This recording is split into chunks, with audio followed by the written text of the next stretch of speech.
अस्सलाम वालेकुम, मैं हूं डॉक्टर ताहिरा और प्रोग्राम आप देख रहे हैं सेहत सबके लिए। हम यूजुअली सोचते हैं कि हमारा पेट का दर्द या आंतें जो है वो उनसे रिलेटेड होती हैं कि हम क्या खाते और पीते हैं, और उस पर तो हम एहतियात कर लेते हैं। पर हम ये नहीं जानते कि सिर्फ खाना और पीना नहीं, बल्कि जो कुछ हम देखते, सुनते और सोचते हैं उसका भी हमारे मैदे के ऊपर और हमारी गट के ऊपर उतना ही असर होता है। आप ये इमेजिन भी नहीं कर सकते कि स्ट्रेस जब हम लेते हैं और तरह तरह की फजूल किस्म की खबरें सुन रहे होते हैं, फिक्र कर रहे होते हैं, पूरी पूरी रात जाग रहे होते हैं, इसकी वजह से भी हमारी आंतें और हमारा मैदा जो है वो इस कदर मुतासर होता है, और फिर हमें एक सीरीज ऑफ इवेंट्स होने लगते हैं जिसकी हमें समझ नहीं आती। हम उसे कभी समझते हैं सीने की जलन, कभी हम कहते हैं हार्ट बर्न, कभी हम उसे कोई नाम देते हैं, कोई नाम देते हैं, और तरह तरह की मजीद दवाइयाँ इधर उधर से पूछ के लेकर जो थोड़ा बहुत मैदा सही रहता भी है उसको भी खराब कर देते हैं। इसलिए आज हमने इन्वाइट किया अपने स्टूडियो में डॉक्टर उमर हसन आफ्ताब को, जो गैस्ट्रोएंटरोलॉजिस्ट हैं, हेपेटोलॉजिस्ट भी हैं, तो अमराज मैदा और जिगर के वो जो है वो माहिर हैं। बहुत बहुत शुक्रिया आपके आने का।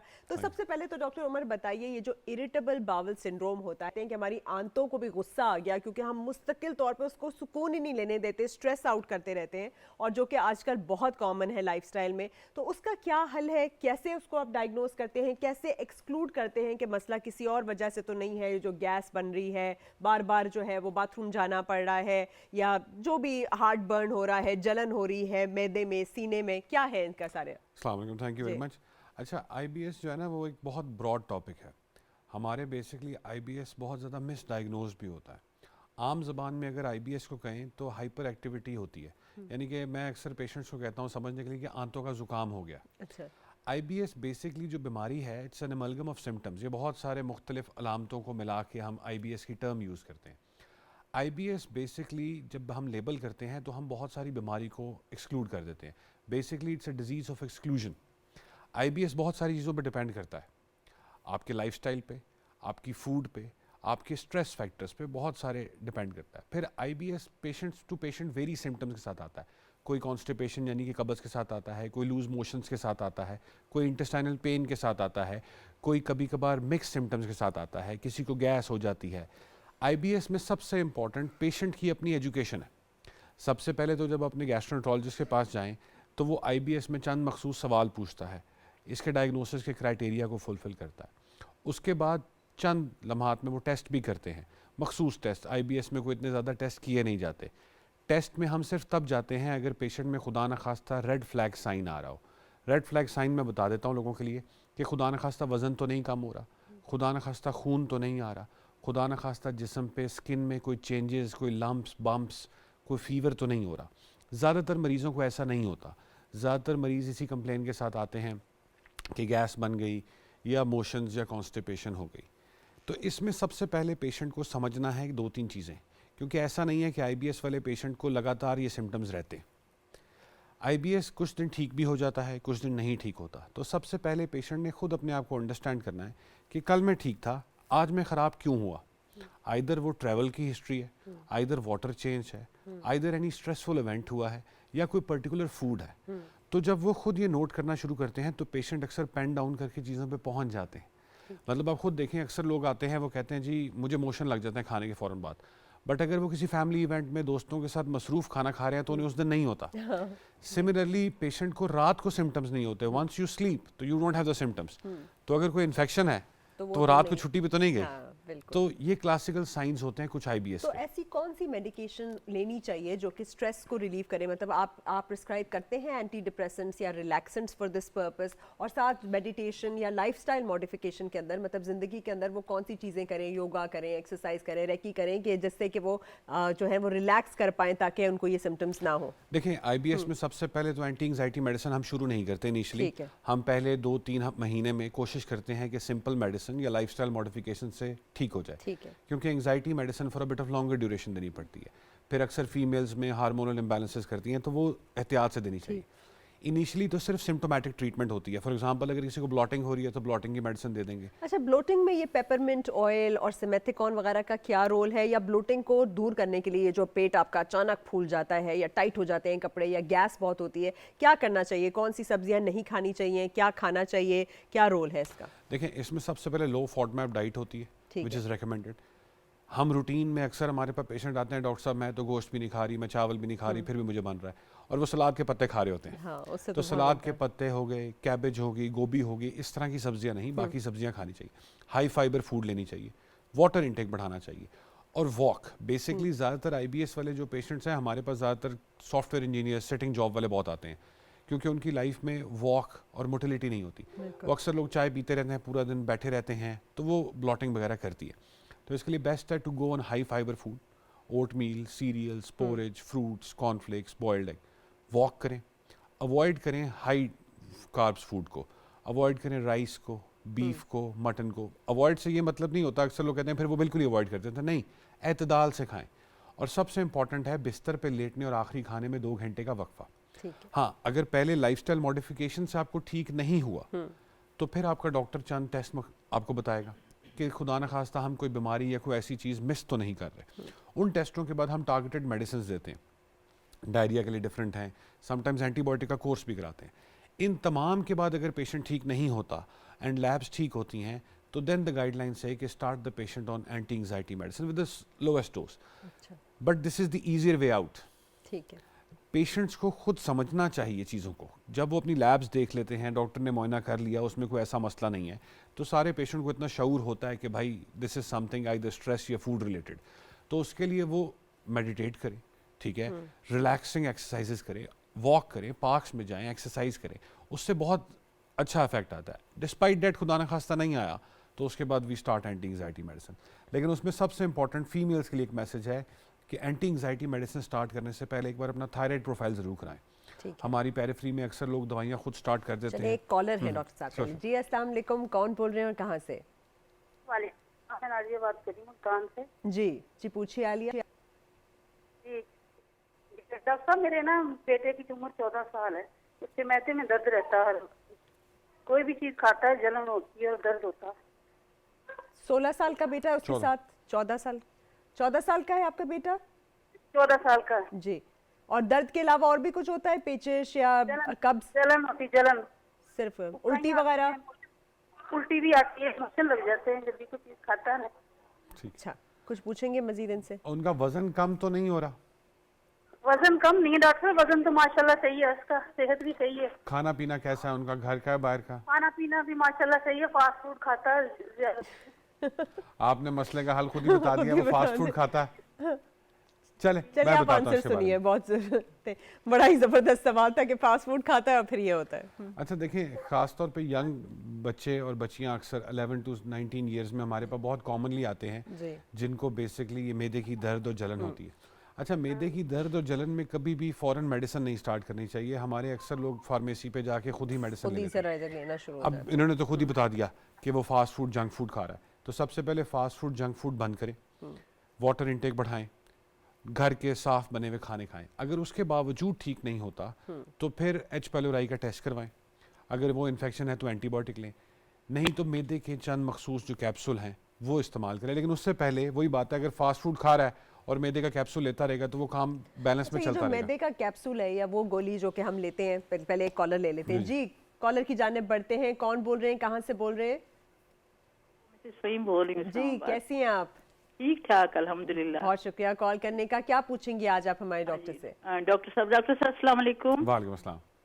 सर, मैंने ये पूछना था कि जैसे आपने कहा कि वो दोस्तों के साथ खा रहे हों तो उनको कुछ फील नहीं होता या रात को सोने, तो क्या इसका मतलब ये समझा जाए कि जहन से कुछ इसका ताल्लुक है, जहन से? माइंड से है कि वो जब फील करता है तो उसको महसूस होता है कि होगा, अब ऐसे होगा और हो जाता है? जी जी, तो बिल्कुल। Thank you very much. अगर चलो मैं बहुत बताता हूँ। शुक्रिया, बड़ा अच्छा, अच्छा ये बहुत सवाल अच्छा था, सवाल है। बहुत ही रेलेवेंट। अच्छा, सबसे पहले जब डॉक्टर कहता है ना कि जी आपको जहन या एंग्जाइटी है, इसका ये मसला मतलब खुदा न खास्ता बिल्कुल नहीं होता कि आपको खुदा न खास्ता डिप्रेशन है या कोई ऐसा मसला है।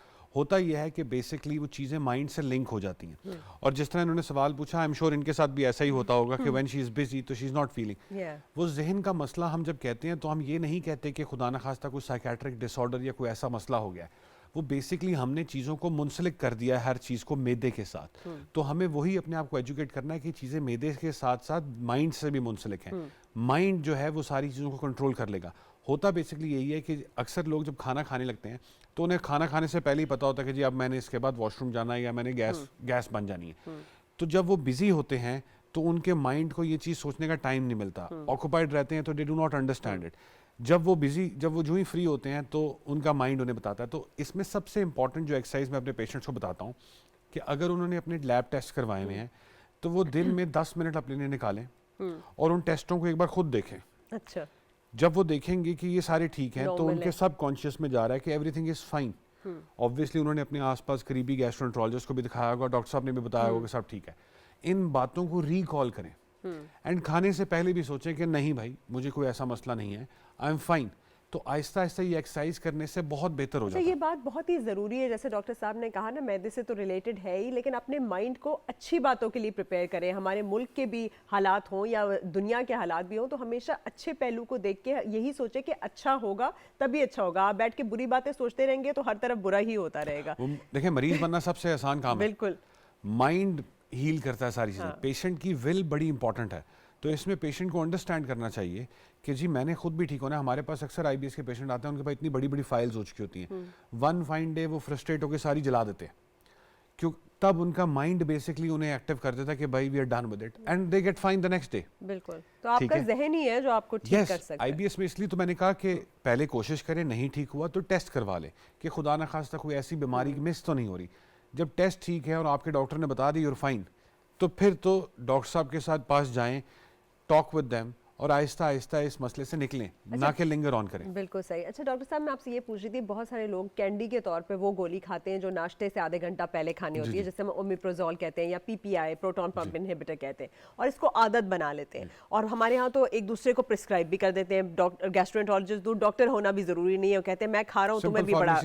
तो इसके क्या साइड इफेक्ट्स हो सकते हैं? क्या इसको लॉन्ग टर्म खाना नुकसानदेह है? इसको खाना चाहिए, नहीं खाना चाहिए? ये सारा कुछ बताइए। देखिए ऑब्वियसली जो मैदे का कैप्सूल मेरा ख्याल है हमारे मुल्क में सबसे ज़्यादा बिकता है, ना इस पे कोई पूछ है ना कुछ है, और लोग लाइफ लॉन्ग ही ले रहे होते हैं।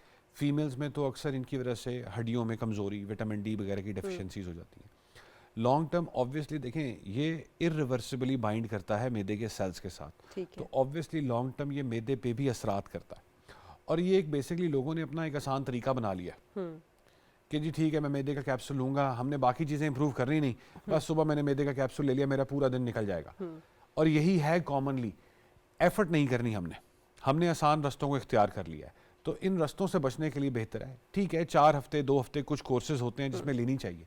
एंड यस बहुत सारी ऐसी बीमारियां हैं जिसमें डॉक्टर लॉन्ग टर्म भी प्रिस्क्राइब करता है, वो तो एक डिफरेंट चीज़ है ना, जिसमें पेशेंट में कोमॉर्बिड्स हैं या ऐसी हैं, वैसे नहीं लेना चाहिए। इसलिए हमारे जो बाकी गैस्ट्रोएंटरोलॉजिस्ट दोस्त भी हैं वो भी लोगों को यही एजुकेट करते हैं कि लाइफस्टाइल इंप्रूव कर लो, अपने ईटिंग पैटर्न्स को इंप्रूव कर लो, ताकि इन मैदे के कैप्सूलों से छूटा जाए। क्योंकि ये मसला ही हमारे मुल्क का ये है कि मैदे का कैप्सूल किसी भी फार्मेसी पे चले जाएं, कहीं भी चले जाएं, और जी ये कैप्सूल दे दें, और लोगों ने तो अपने बटुओं में रखे होते हैं। बिल्कुल। और ये एंटासिड्स का क्या रोल है? क्या ये भी बहुत ओवरडोज करने से आपके गुर्दे वगैरह मुतासर हो जाते हैं? क्योंकि बिल्कुल वो टॉफ़ी की तरह होता है, लोग समझते हैं शायद इसको खाना कोई बहुत ही अच्छा है आपके लिए। और फिर सबसे मज़े की बात यह है कि बहुत ज़्यादा मिर्चों और मसालों वाला, हम तरियों वाला सालन हर रोज़ खाते हैं और उसके ऊपर से फिर कैप्सूल खा रहे होते हैं। असल ये जो एंटासिड की आपने बात की, एंटासिड इसे अक्सर लोग कहते हैं जी ठंडी तासीर वाला शरबत, ये बहुत सारे मुख्तलिफ प्रिपरेशन में आता है, कोई मैग्नीशियम बेस्ड है, कोई एल्युमिनियम बेस्ड है, इस तरह। तो उनमें से जो सॉल्ट हैं उनके साइड इफ़ेक्ट्स भी होते हैं, कुछ को कॉन्स्टिपेशन भी हो सकती है, ऑब्वियसली लॉन्ग टर्म टॉक्सिसिटी में किडनीज और इन चीज़ों को अफेक्ट कर सकता है। सबसे बड़ी बात जो इंपॉर्टेंट चीज़ है कि ड्रैप के लाइसेंस शुदा एंटासिड ही लें। ये बड़ा हमारे मुल्क में अनकॉमन है कि वो जाके किसी भी दुकान से फकी या इस तरह के एंटासिड ले आते हैं जो कि हमारे ड्रैप ने, अथॉरिटी ने नहीं किए होते, वो लें।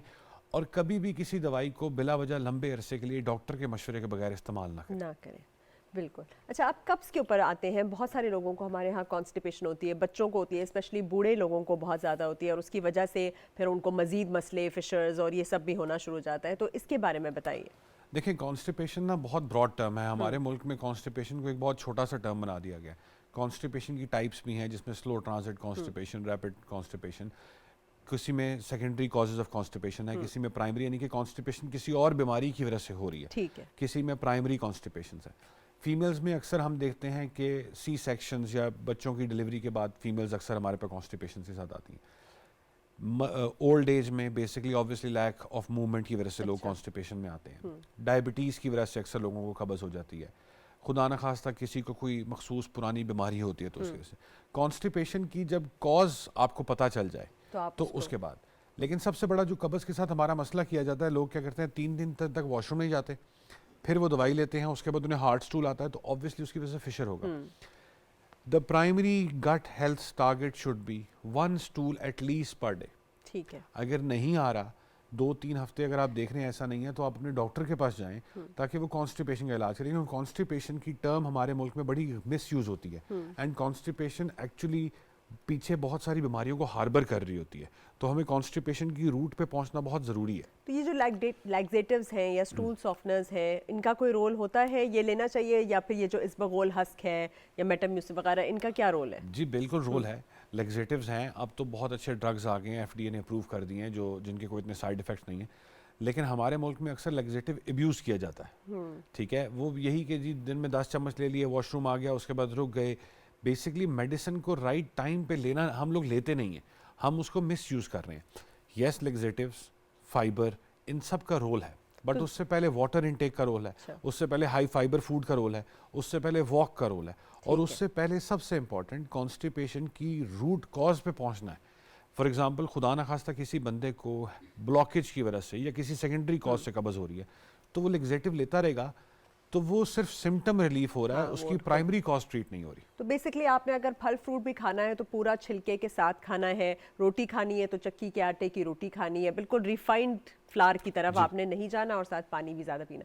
अच्छा, थोड़ा सा जिगर की तरफ आते हैं। एक तो हम में से जितने भी लोग टेस्ट कराते हैं जिगर, उनका फैटी लिवर आ जाता है, तो वो बड़े भी परेशान हो जाते हैं कि भाई फैटी लिवर क्यों आया। तो what exactly is this non alcoholic steatotic hepatitis, या फिर जो आपका फैटी लिवर है, ये क्यों होता है, इसको कैसे कंट्रोल किया जाए?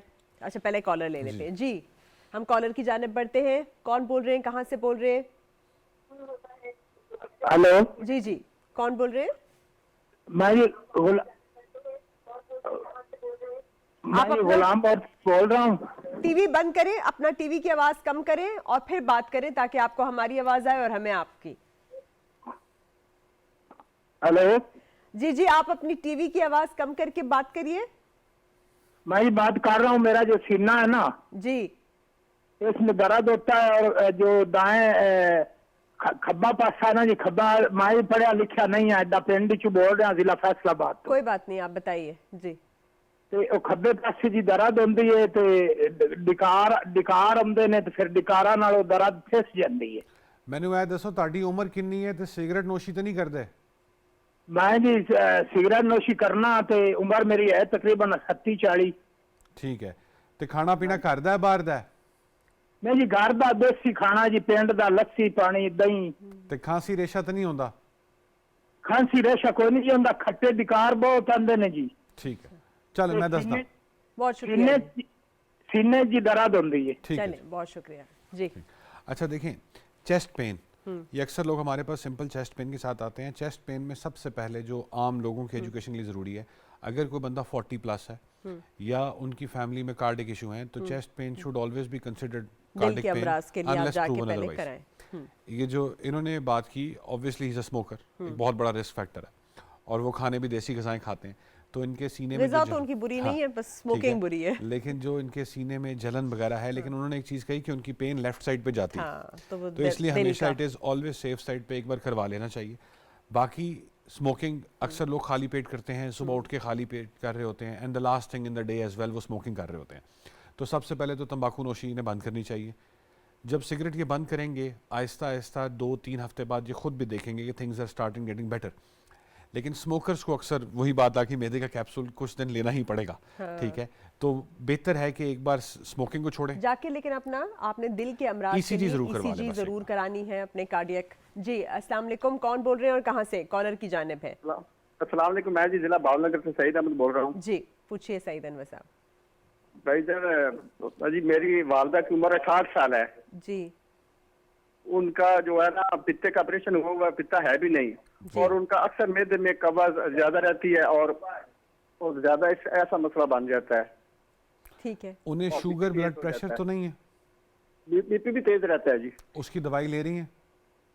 बस वो मेदे का सिरप ले लेती हैं, उसके बाद ठीक हो जाती है। बीपी की दवाई ले रही हैं कि नहीं, वो पूछ रहे हैं। बीपी की दवाई तो नहीं, वो मेदे का शरबत इस्तेमाल कर लेती हैं, उससे कोई फाका हो जाता है। शुगर तो नहीं है? नहीं, शुगर नहीं है। चल चलें, बहुत शुक्रिया, आप आंसर सुनिए अच्छा, जी। ये भी एक बहुत बड़ा कॉमन मसला है पित्ते का कि जब हम गाल ब्लैडर यानी कि पित्ते की सर्जरी करा लें, देखें पित्ते के हमें फंक्शन को समझना बड़ा ज़रूरी है। वो हाजमे के एंजाइम्स को स्टोर कर रहा है ताकि हम जब भी कोई हैवी चीज़ खाएं तो उसके लिए आ जाए। तो जब पित्ते का ऑपरेशन हो जाता है तो सर्जन अक्सर लोगों को पेशेंट्स को बताते भी हैं, लेकिन हमारे पेशेंट्स में ये मिसकंसेप्शन है कि जी पित्ता अब निकल गया तो अब मैदे की दर्द ठीक हो जाएंगे। तो पित्ते के ऑपरेशन के बाद तो वैसे भी आपको लाइफस्टाइल में एतदाल के साथ खाना है, हल्का हल्का खाना है। पित्ते के ऑपरेशन के बाद एक तो इनकी वालदा क्योंकि एज भी थोड़ी ज़्यादा एंड वो जो कोमॉर्बिड्स उन्होंने कहा कि ब्लड प्रेशर है वो दवाई नहीं ले रही, तो पहले तो बाकी चीज़ें भी कंट्रोल करनी है। हाँ, ऐसे अक्सर पेशेंट हैं जिन्हें हम अक्सर डाइजेस्टिव एंजाइम्स या मैदे के कैप्सूल देते हैं, साथ साथ फिर चिकनाई वाली चीज़ें, स्पेशली जब आपका पित्ते का ऑपरेशन हो जाए तो चिकनाई वाली चीज़ें कम से कम इस्तेमाल करें, पानी का इस्तेमाल करें और बिस्तर पे लेटने और आखिरी खाने में घंटे 1.5 घंटे का वक्फा रखें। ठीक है। क्योंकि पित्ते का जब हम मैकेनिज्म समझ जाएंगे तो हमें खुद समझ आ जाएगी कि ठीक है ये हाजमे के एंजाइम देता था, अब ये नहीं है, तो हमने एतदाल से खाना है। और इसमें अक्सर इन मेडिसिन के साथ प्रोकाइनेटिक यानी कि मोटिलिटी बढ़ाने वाले ड्रग्स भी डॉक्टर साहब देते हैं। अच्छा, अब हम फैटी लिवर की तरफ वापस आते हैं। जी बताइए फैटी लिवर के बारे में। देखिए फैटी लिवर एक बहुत ब्रॉड टर्म है और फैटी लिवर सबसे पहले तो लोगों के लिए कि एक अमेरिकन कॉलेज की स्टडी के मुताबिक fatty liver will be the leading cause of liver failure by 2030 in developed countries. अच्छा, तो फैटी लिवर को हमने लाइट नहीं लेना। ठीक है। फैटी लिवर जब भी किसी पेशेंट का अल्ट्रासाउंड में आ जाए तो सबसे पहले 2 चीज़ें तो रूल आउट लाजमी करनी चाहिए। एक हेपेटाइटिस बी या सी कि खुदा न खास्ता काला यरकान तो नहीं हो गया, और शुगर और कोलेस्ट्रॉल, क्योंकि अगर इनकी वजह से फैटी लिवर है तो उसका इलाज बिल्कुल मुख्तलिफ है। ठीक है। जब ये नहीं होता तो इसके अलावा भी बहुत सारे ऑटो इम्यून डिजीजेज या बहुत सारे ब्रॉड टर्म है, लेकिन ऑब्वियसली जब फैटी लिवर होता है आपको अपने करीबी गैस्ट्रोएंटरोलॉजिस्ट के पास जाना चाहिए। ज़्यादातर हम जब सवाल पूछते हैं तो हम वो ऑटो इम्यून या बाकी डिजीजेस का वर्कअप नहीं करवाते क्योंकि वो सवालों से आपको आइडिया हो जाता है। तो हम सिंपल नॉन अल्कोहलिक स्टीटोहेपेटाइटिस या नेफल्ड लेबल करते हैं। नेफल्ड के बारे में गाइडलाइंस के मुताबिक first 6 months is always lifestyle modifications. ठीक है। जिसके अंदर एक्सरसाइज है, जिसके अंदर हर चीज़ को एतदाल से खाना है और वाटर इनटेक है। ठीक। अगर 6 मंथ्स की प्रॉपर एफर्ट के बाद खुदा ना खास्ता पेशेंट को वो रिजल्ट्स नहीं मिल रहे या उसका फैटी लिवर कम नहीं हो रहा, तो हम समटाइम्स स्पेशलाइज्ड टेस्ट भी करवाते हैं, फाइब्रोस्कैन टाइप, जिसमें हम लिवर की स्टिफनेस को चेक करते हैं, क्योंकि अल्ट्रासाउंड में सिर्फ फैट को बताते हैं, उसके अंदर सेल्स की स्टिफनेस का नहीं बताते। तो उसके मुताबिक टारगेटेड मेडिसिन भी मौजूद हैं। बट फैटी लिवर के लिए सबसे इंपॉर्टेंट फर्स्ट 6 मंथ्स में लाइफस्टाइल मॉडिफिकेशन है। अक्सर लोग हमारे फैटी लिवर को, जिस तरह आपने कहा ना कि अल्ट्रासाउंड कराने गए सारों को फैटी लिवर आ गया, तो लाइटली लिया, लाइटली नहीं लिया। मैंने इसलिए अमेरिकन कॉलेज की स्टडी का जिक्र किया कि fatty liver should not be taken lightly. तो बेसिकली आपको मेडिकेशन करनी चाहिए आफ्टर लाइफस्टाइल मॉडिफिकेशन अगर जरूरत पड़े। नहीं, अब यहाँ लाइफस्टाइल मॉडिफिकेशन का एक बड़ा डिफरेंस है कि अगर आपने जेन्युइन एफर्ट की है for a period of 6 months, खामखा बस बोल नहीं रहे। चले कॉलर की जाने बढ़ते हैं। जी किसने हमें कॉल किया है, कहाँ से? जी बताइए। अस्सलाम वालेकुम जी। वालेकुम सलाम। पेशावर से हाजी अब्दुर्रऊफ बोल रहा हूँ जी। जी हाजी साहब। जी मेरी उम्र जी 67 है जी, और मैंने 97-98 में हेपेटाइटिस का पेशेंट रहा हूँ। फिर 4-5 साल पहले मुझे मैदे का मसला हो गया था, जिगर का, तो मैंने काजाजम इंटरनेशनल से ट्रीटमेंट करवाई है। अच्छा, मैं बिल्कुल माशाल्लाह ठीक हूँ, लेकिन कभी कभार मेरे दिल पे जलन होती है। मुझे ना मैं मैदे का उसका हेपेटाइटिस, उसका शुगर का पेशेंट हूँ, ना वो बीपी का कोई है मुझे मसला जी, लेकिन ये बाद औकात मुझे जलन हो जाती है। तो मेडिसिन तो मैं रेगुलरली लेता हूँ, काजाजम इंटरनेशनल के वो मेरे मालिज हैं जी। मुझे ये बता दें आपको हेपेटाइटिस सी था या हेपेटाइटिस बी था? मेरा सी था जी, सी था। ठीक हो गया। दवाई ली थी आपने, पूरी क्लियर हो गया था? जी हाँ, मैं क्लियर हो गया था। वो मुझे उन्होंने कहा था 1 साल बाद आपका ऑपरेशन करेंगे, लेकिन अल्लाह का करम हुआ कि फिर वो मेरे टेस्ट तमाम ठीक आ रहे हैं, अभी तक भी ठीक है, लेकिन ये जलन का मैं जलन। बहुत शुक्रिया, आप आंसर सुनिए। Thank you. अच्छा, ये इन्होंने बड़ा अच्छा बताया हेपेटाइटिस सी का। हमारे पास अक्सर पेशेंट आते हैं जिनको पहले हेपेटाइटिस सी हुआ होता है, उन्होंने इलाज कराया होता है और खुदा न खास्ता 10 या 15 साल बाद वो लिवर फेलियर के साथ आते हैं। तो सबसे पहले तो आवाम की आगाही के लिए सबसे इंपॉर्टेंट है कि जब हेपेटाइटिस सी का इलाज कर लें और उसके बाद PCR यानी कि जो बड़ा टेस्ट अक्सर लोग कहते हैं वो नेगेटिव आ जाए, तो उसका ये मतलब बिल्कुल नहीं होता कि hepatitis for the life long ख़त्म हो गया। हर 1.5 से 2 साल बाद इसका टेस्ट करवाते रहने चाहिए कि खुदा न खास्ता ये वायरस दोबारा एक्टिव तो नहीं हो गया। अच्छा, जिस तरह इन्होंने बताया कि इनको तो माशाल्लाह इनके ठीक आ रहे हैं, लेकिन इन्हें मैदे के मसाइल है। अच्छा, अगर एज आपकी 50+ और आप मैदे का कैप्सूल ले रहे हों 4 हफ्ते से ज़्यादा और उसके बावजूद ठीक ना हो, तो एक बार सेफ साइड पे एंडोस्कोपी ज़रूर करानी चाहिए, ठीक है, ताकि हम एक बार कैमरा डाल के अंदर देख लें कि खुदा न खास्ता खुराक की नाली की सोजिश या मैदे में सोजिश या छोटी आंत के पहले हिस्से में सोजिश या अल्सर तो नहीं बन गया, क्योंकि उसमें फिर खाली जो मैदे का कैप्सूल है वो नहीं दिया जाता, उसके साथ हम 2-3 और मेडिसिन भी ऐड करते हैं। समटाइम्स बेसिकली इस एज में पहुंच के हमारे पेशेंट्स को जलन जब होती है तो वो फिर लाइफ लॉन्ग पीपीआई लेते हैं, लेकिन मैं वही कहता हूँ लाइफ लॉन्ग पीपीआई लेने से पहले एक बार बेहतर है कि एंडोस्कोपी कर लें कि खुदा न खास्ता कोई चीज़ मिस ना हो रही। और ये भी बड़ी मिसकंसेप्शन है कि जी आप जब कैमरा पाइप अंदर डालेंगे तो खुदा न खास्ता उससे मसला तो नहीं हो जाएगा। तो एंडोस्कोपी के कोई साइड इफेक्ट या कुछ ऐसे हैं नहीं। गाइडलाइंस के मुताबिक जो डॉक्टर्स प्रैक्टिस करते हैं और उसके मुताबिक चलते हैं, तो अगर ये चीज़ आती है किसी पेशेंट की बनती है तो बिल्कुल ज़रूर सेफ साइड पे करवा लेनी चाहिए। अच्छा डॉक्टर साहब, हमारे साथ बहुत सारे लोग होते हैं जिनको खून की कमी हो रही होती है, अनीमिया हो रहा होता है, छाइयाँ हो रही होती है, सांस फूल रही होती है और ये समझ नहीं आ रही होती कि खाते पीते तो सही है लेकिन क्यों हो रही है। पहले कॉलर ले लेते हैं और फिर वापस आते हैं। जी, कौन बोल रहे हैं और कहाँ से बोल रहे हैं? किसने हमें कॉल किया है? अच्छा, कॉल ड्रॉप हो गई। अच्छा, तो मैं ये पूछ रही थी कि जब आपका खून निकल रहा हो, फॉर एग्जांपल आपके फुजला के साथ निकल रहा हो, ब्लीडिंग आपको हो रही हो, तो उसके कौन कौन से कॉजेज़ हो सकते हैं? इन्फ्लेमेटरी बाउल डिजीज़ वाले कौन से कॉजेज़ हैं, या फिर खुदा न खास्ता आंतों का जो सरतान है वो हो सकता है? और वो कौन कौन सी अलामात हैं, वज़न का गिरना, मतली होना, साथ ये खून का आना, इसके साथ साथ हमें कौन से टेस्ट कराने चाहिए स्पेसिफिकली, और फिर उसका इलाज मुमकिन है या नहीं है? अच्छा देखें, खून की कमी होना भी वो एक बहुत ब्रॉड टर्म है। हम फिलहाल सिर्फ पखाने से खून आने में बात करते हैं। उसी से लिंक देखें, जो पखाने में खून आना है वो मुख्तलिफ किस्म का होता है कि आया वो पखाने से पहले है, बीच में है, आखिर में है, आया वो लाल तो नहीं है, आया वो क्लॉटेड तो नहीं है, आया वो काला तो नहीं है। जब डॉक्टर ये सवाल कर लेता है तो डॉक्टर बहुत सारी चीज़ें रूल आउट कर रहा होता है कि खुदा न खास्ता वो छोटी आंत से या उससे ऊपर से मैदे से तो नहीं आ रहा, या वो पखाने वाली जगह से आ रहा है। फिर इसमें चलिए आप कॉलर पहले लेते हैं फिर आएंगे। सॉरी जी, अस्सलाम वालेकुम। अस्सलाम वालेकुम जी। जी, कौन बोल रहे हैं, कहाँ से बोल रहे हैं आप? जमीर बोल रहा हूँ जी, इस्लामाबाद से। जी, पूछिए। डॉक्टर साहब, मुझे एक इशू होता है कि जब भी घर में कोई ऑयल वाली चीज बनती है या कोई पराठे वगैरह बनते हैं या जिस सालन में ज्यादा ऑयल होता है, तो उसकी ना जो स्मेल है उससे मुझे ना वॉमिट की फीलिंग आती है और सम टाइम ना बहुत सीवियर हो जाती है। ये जी जी, सिर्फ फीलिंग आती है या कभी कभार होती भी है? बस होने के करीब पहुंच जाती है, तो अगर मैं वहां से अवॉइड ना करूं, उसी जगह पे खड़ा रहूं, तो फिर वो वॉमिट हो जाएगी, लेकिन मैं वो जगह प्लेस चेंज कर देता हूँ। और ये सिर्फ दिन के टाइम होता है या रात को भी होता है? ये सिर्फ दिन के टाइम में ही फील होती है। ठीक, मैं बताता हूँ। चलिए, बहुत शुक्रिया, थैंक यू। अच्छा, नौजिया होता है जिनको। हाँ, ये भी बड़ा कॉमन है, ये मैं पहले बताता हूँ फिर उस पर आते हैं। हाँ। देखें, अक्सर लोग जो है ना कॉमनली खाने के फ़ौरन बाद सो जाते हैं, तो पूरी रात माउथ में बैक्टीरियल ग्रोथ होती है। जब सुबह उठते हैं तो ये लोग अक्सर जब ब्रश करते हैं तो इन्हें नौजिया की फीलिंग होती है, तो दे carry that nausea for a bit of 2-3 hours. तो इसमें बेस्ट क्या है, रात को खाना कम खाएं, बिस्तर पे लेटने और आखिरी खाने में घंटे का वक्फा रखें। सुबह जो ही उठें तो पहले माउथ वॉश करें, उसके बाद अपने वॉशरूम के जो डेली मॉर्निंग चोर्स हैं वो करें, और वापसी पे ब्रश करें। और ब्रश करते हुए, हम अक्सर ब्रश करते हुए चल रहे होते हैं तो वो फ्रॉथ गले में लग जाता है। जब फ्रॉथ गले में लगता है तो उससे थोड़ा सा प्यूक और नौजिया की फीलिंग आती है, जिसके बाद फिर हम 2-3 घंटे तक ये कैरी करते हैं। तो 45 डिग्री के एंगल पे ब्रश करें ताकि फ्रॉथ जो है वो बिन में गिरे। उसके बाद रिंस करके बाहर आएँ, पानी वगैरह पिएँ। 45 मिनट्स बाद जब ये आस पास जाएंगे पराठे के या किसी ऐसी चीज़ के, तो आहिस्ता आहिस्ता ये देखेंगे 3-4 दिन में इनका नौजिया बेहतर होने लग जाएगा। अच्छा, लेकिन इनको ये कह रहे हैं ना कि ऑयल की स्मेल से या मसाले की that is smell what I say. Am saying, क्योंकि basically they carry that same taste of bacterial growth in the mouth for the longest. अच्छा। तो ऑब्वियसली वो नॉजिएटिंग फीलिंग देगा आपको। ठीक है। जिस तरह आप अक्सर देखें, अगर आप ट्रैवल कर रहे हैं, आप जहाज में जब उठते हैं लॉन्ग फ्लाइट के बाद, तो आपके smell आती बैक्टीरिया होते हैं तो आपको नॉशियस फीलिंग दे रही होती चीज़ें। बिल्कुल।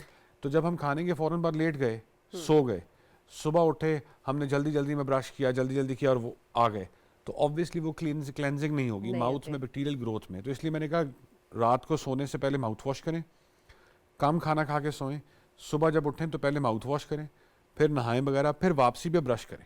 तो आहिस्ता आहिस्ता जब इनकी ओरल हाइजीन 3 से 4 दिन में बेहतर होना शुरू हो जाएगी तो ही विल फील बेटर। अच्छा, चले कॉलर, नेक्स्ट कॉलर की जानिब भी बढ़ते हैं। जी, कौन बोल रहे हैं, कहाँ से बोल रहे हैं? कॉलर की जानिब हैं हम। हाँ जी। जी, आप कौन बोल रही हैं और कहाँ से बोल रही हैं? शुमाइला। जी, क्या पूछेंगी आप शुमाइला? मेरी आंतें बहुत ज्यादा बोलती हैं, मैदे में भी जलन होती है, इतनी जोर जोर से बोलती हैं बहुत ज्यादा, तो बस मैदे का ज्यादा खाली problem। पेट बोलती है या कुछ खाने के बाद बोलती हैं? खाली पेट भी बोलती हैं, खाने के बाद भी, रात को भी काफी हर वक्त बोलती रहती हैं। आपकी और उम्र ना कितनी है? मोशन भी मुझे लगे रहते हैं। मोशन भी लगे। उम्र कितनी है आपकी? मेरी 25 साल होगी, 25-26 साल। आप शादीशुदा हैं? नहीं सर। अच्छा, मुझे ये बताएं, आपको वजन कम हो रहा है, बढ़ रहा है? सर मेरा वजन कम ही है, तकरीबन मेरा 40 किलो है, बढ़ नहीं रहा, बस कम ही उतना ही रहता है। और पहले आपके मुझे खानदान में किसी को थी। थायराइड यानी कि गिलड़ का मसला तो नहीं है? नहीं, पहले ना मुझे टीबी हुई थी सर, ठीक है, तो टीबी का मेरा इलाज हो गया था मुकम्मल, कंप्लीट। ठीक तो है। 35 किलो मेरा वजन था, फिर मेरा ना जब इलाज हो गया तो फिर मेरा ना 40 किलो हो गया, फिर उससे ज्यादा नहीं बढ़ रहा, बस कम रहता है। और मेरे दांतों का भी मसला है। ठीक है, मैं ठीक बताता है, हूँ। बहुत शुक्रिया, थैंक यू। बड़ा इनका भी रेलेवेंट देखें, मसला है जी। असल में वही बात ना कि हम लोग खुद इलाज शुरू कर देते हैं, डॉक्टर के पास नहीं जाते। डॉक्टर जब जाता है तो वो हिस्ट्री लेता है। अब जिस तरह इनमें वेट लॉस, टीबी की हिस्ट्री, बिल्कुल ये दोनों रेड साइंस हैं। इन दोनों रेड साइंस को हमें एवेलुएट करना चाहिए। अब इस पेशेंट को हम बिला वजह आईबीएस नहीं कह सकते। नहीं, बिल्कुल भी नहीं। वेट लॉस की हमारे ना बहुत एक कॉमन कॉज है जिसमें सीलिएक डिजीज यानी ये गंदम से एलर्जी है, जी वो हम बिल्कुल ही उसे भूल गए हैं और वो बहुत कॉमन है। सिमिलरली टीबी के पेशेंट में अगर टीबी ऑब्वियसली ने 5-6 साल पहले हुए थे, दोबारा एक बार टेस्ट कर लेना चाहिए कि खुदा न खास्ता टीबी ही तो रिएक्टिव नहीं और होगी। इंटेस्टाइन्स की तो नहीं। सिमिलरली अगर वेट लॉस है तो इनमें थायराइड का टेस्ट होना चाहिए। उसके बाद ऑब्वियसली टारगेटेड मेडिसिन देनी चाहिए।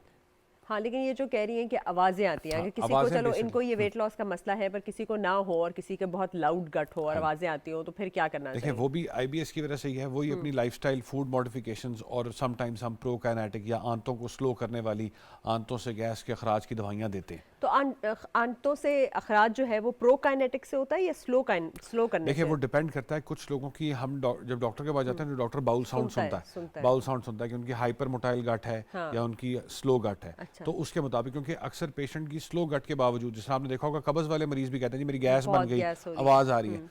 अब कब्ज तो गट स्लो होने की वजह से हुई है, बट क्योंकि वो पूलिंग ऑफ बैक्टीरिया हो रही है, फुजला साफ नहीं हो रहा, हाँ। वो उसकी वजह से बन रही ठीक है। है। सिमिलरली किसी जिसको डायरिया है वो उसका उसका बहुत हाइपर fast एक्टिव है। गट है, ठीक है। बट उसमें भी हेल्दी बैक्टीरिया की डायसेंस हो रही है। अच्छा, जब तो हम उसकी वजह से हेल्दी हो रहा है। बैक्टीरिया की बात करते हैं तो प्रोबायोटिक्स जो है, जैसे लोग उन्होंने कहा मैं लस्सी पीता हूँ, तो दूध और लस्सी कितनी अच्छी है प्रोबायोटिक्स में, या फिर अब तो वो बहुत सारी फैंसी चीज़ें किमचा वगैरह, लेकिन what is the best probiotic और इसका क्या रोल है, या फिर उसको हमें आर्टिफिशियली लेनी होती है? देखिए प्रोबायोटिक्स बहुत अच्छा ड्रग है, वंडर ड्रग्स हैं, और ये उन चीज़ों में से एक है जिनके साइड इफ़ेक्ट्स और कॉन्ट्रा इंडिकेशंस बहुत ही कम है।